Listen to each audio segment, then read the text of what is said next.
আসসালামু আলাইকুম ফ্রেন্ডস। তো আপনারা সবাই কেমন আছেন?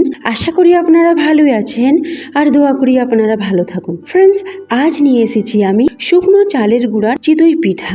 না লাগবে ইনো, না বেকিং পাউডার, না বেকিং সোডা, মাত্র লবণ দিয়ে আর শুকনো চালের গুঁড়া দিয়ে একেবারে প্রচুর ছিদ্রযুক্ত নরম তুলতুলে চিতই পিঠা বানিয়ে দেখাবো খুবই সহজভাবে।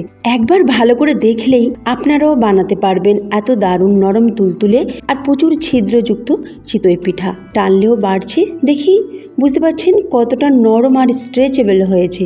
খেতে কিন্তু খুবই সুস্বাদু।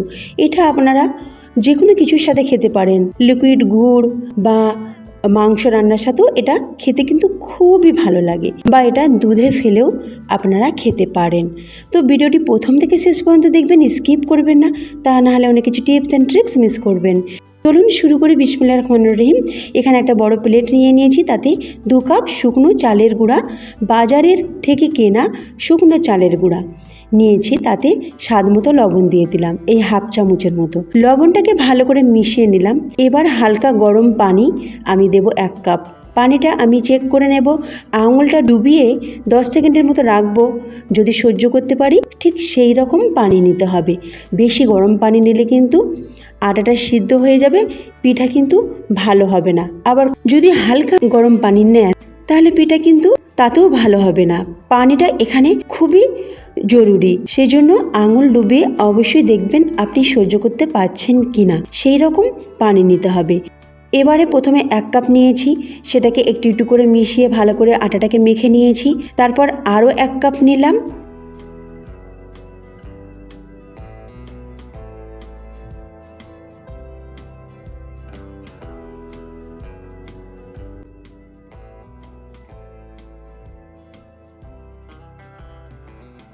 আটাকে এইভাবে একটু একটু করে পানি নিয়ে মেখে নেবেন।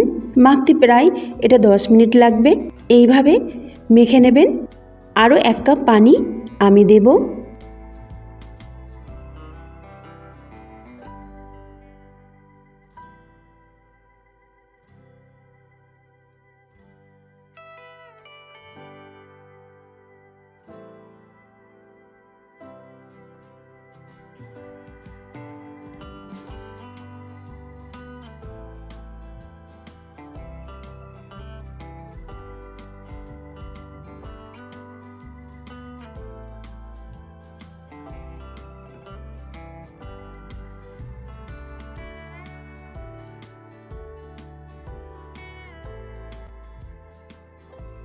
এখন মোট 3 কাপ পানি দেওয়া হয়ে গেল।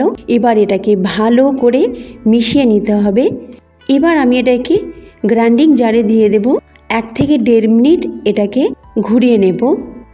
এতে কি হবে, ব্যাটারটা একেবারে স্মুথ তৈরি হবে আর কোনো প্রকার লামসও থাকবে না। আমার ব্লেন্ড করা হয়ে গেছে। এবার আমি একটা বোলে ট্রান্সফার করে নিলাম। দেখুন ব্যাটারটা কতটা ঘন হয়েছে। আরও পানি লাগবে, তো আরও 1 কাপ আমি কুসুম গরম পানি নিয়েছি, একটু দিয়ে দিলাম। দিয়ে এটাকে একটু নাড়াচাড়া করে নেব। আর এই বোলটা একটু ছোট হয়ে গেছে, তো আমি একটা বড় বোলে ট্রান্সফার করে নেব।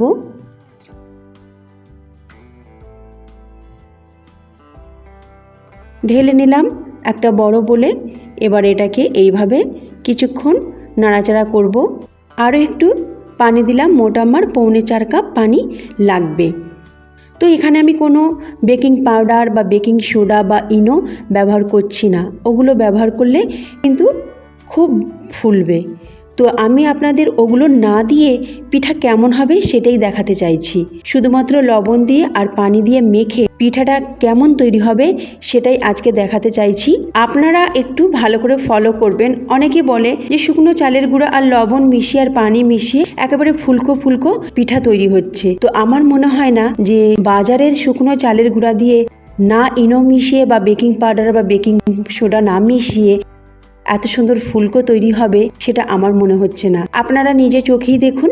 আমি 1 চামচ ব্যাটার দিয়ে দিচ্ছি। কড়াটাকে খুব ভালো করে গরম করতে হবে।